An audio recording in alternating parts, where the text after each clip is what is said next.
நான் காஞ்சிபுரத்திலே மாவட்ட வருவாய் அலுவலராக பணியாற்றிய பொழுது ஒரு நாள் அங்கே சம்பத் முதலியார் என்கின்ற நுகர்வோர் இயக்கத்தினுடைய ஒரு பிரதிநிதியாக விளங்கிய சம்பத் முதலியார் ஒரு குப்பியை கொண்டு வருகிறார், ஒரு பாட்டிலை கொண்டு வருகிறார், பெப்சி 7up பாட்டில், அதை கொண்டு வருகிறார், கொண்டு வந்து கொடுக்கிறார். ஐயா பாருங்கள், இது பெப்சியினுடைய தயாரிப்பு. பெப்சி எந்த அளவிற்கு விளம்பரம் செய்கிறார்கள், கோடி கோடியாக கொட்டி விளம்பரம் செய்கிறார்கள். ஆனால் அவர்களுடைய தயாரிப்பில் ஒரு அழுக்கு படலம் இருக்கிறது பாருங்கள். ஐயா, எப்படியாவது இதை நுகர்வோர் நீதிமன்றத்திற்கு கொடுத்து நீங்கள் அவர்களிடத்திலே அளித்து ஒரு 2000 ரூபாய் அபராதம் விதித்து விட்டால் இவர்களுக்கு தகுந்த பாடமாக இருக்கும், எப்படியாவது செய்யுங்கள் என்று சொன்னார். பேருந்து நிலையத்தில் ஆய்வு செய்தேன். ஆய்வு செய்து 2-3 குப்பிகளை நாங்கள் எடுத்தோம். அதிலேயும் அது போன்ற அழுக்கு படலம் இருந்தது. நம்முடைய கிண்டியிலே இருக்கக்கூடிய ஆய்வகத்துக்கு அனுப்பி ஆய்வு செய்ய சொன்னேன். 3 நாளில் ஆய்வறிக்கை வந்தது. நல்லவேளை இவர்களால் அங்கே லஞ்சம் கொடுக்க முடியவில்லை. அந்த ஆய்வறிக்கையிலே குறிப்பிட்டது this is not fit for human consumption என்று. உடனே நான் ஒரு அடிஷனல் டிஸ்ட்ரிக்ட் மேஜிஸ்ட்ரேட் என்கிற அடிப்படையில் நான் என்னுடைய விசாரணையை தொடங்கினேன். இறுதியாக அந்த நிறுவனத்திலே என்ன சொன்னார்கள், நாங்கள் இந்த குப்பிகளை எல்லாம் பாட்டில்களை எல்லாம் எங்களுடைய சரக்கு எல்லாம் போலி சரக்காக இருந்து அதை கொண்டு வந்து நாங்கள் கண்டுபிடித்து வைத்திருக்கிறோம், அதை எடுத்து நீங்கள் இப்படி சொல்லுகிறீர்கள் என்று வாதம் வைக்கிறார். எல்லாவற்றையும் கேட்டேன்.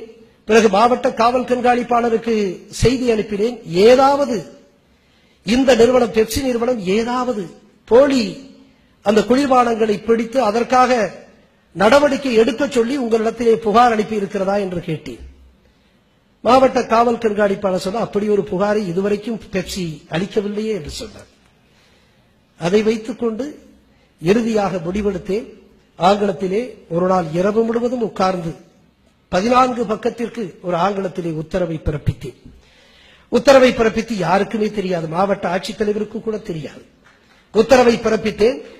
காலையிலே நம்முடைய செங்கல்பட்டு வட்டாட்சியரிடத்திலே சொன்னேன், நீங்கள் அந்த நெடுஞ்சாலைக்கு வந்து விடுங்கள், மதுராந்தகத்திலே மாமண்டூருக்கு அருகே இருக்கக்கூடிய அந்த பெப்சிக்கு நாம் செல்ல வேண்டும், வாருங்கள், வருகின்ற பொழுது சும்மா வராதீர்கள், 8 பூட்டுக்களோடு வந்து விடுங்கள் என்று சொன்னேன்.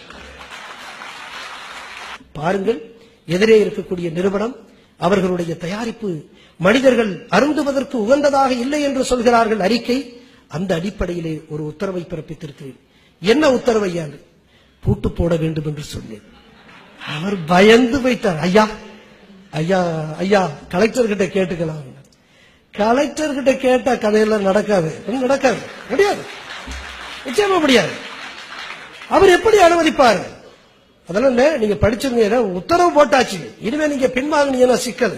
உள்ள போங்க, ஒரு காவல் ஆய்வாளரை கூட அனுப்புறேன், தாசில்தாரை கூட அனுப்புறேன், உள்ள போங்க, போயிட்டு உத்தரவை காண்பிச்சு பூட்டிட்டு வாங்க, பூட்டு இருக்கு, அரக்கெல்லாம் இருக்கு, எடுத்துட்டு போய் செய்யுங்க அப்படின்னு. இவர் போனார். 10 மணிக்கு போனார். 10 மணிக்கு போனதற்கு பிறகு அங்க பாத்தீங்கன்னா 11 மணிக்கு வரல, 11:30 வரல, 12 மணிக்கு வரல. நான் விருந்தின மாளிகையில் உட்கார்ந்து இருக்கேன். ரொம்ப மனசு ரொம்ப ஒரு மாதிரி பதட்டமா இருக்கு. இவர் 12:30 வந்தாரு. பதட்டத்தோடு வந்து, ஐயா நான் வந்து யாருமே விட மாட்டேங்கிறாங்க, உயர்நீதிமன்றத்திலிருந்து வழக்கறிஞர்கிட்ட பேசி வழக்கறிஞர் வந்துட்டாரு, அனுமதிக்க மாட்டேங்கிறாரு, எங்கெங்கெல்லாம் பேசுறாங்க, அமெரிக்காவெல்லாம் பேசுறாங்க. பரவாயில்ல, இப்ப உத்தரவு போட்டாச்சு, இனிமே அதை வந்து நம்ம திரும்ப பெறுவது சரியானதல்ல, முடியாது.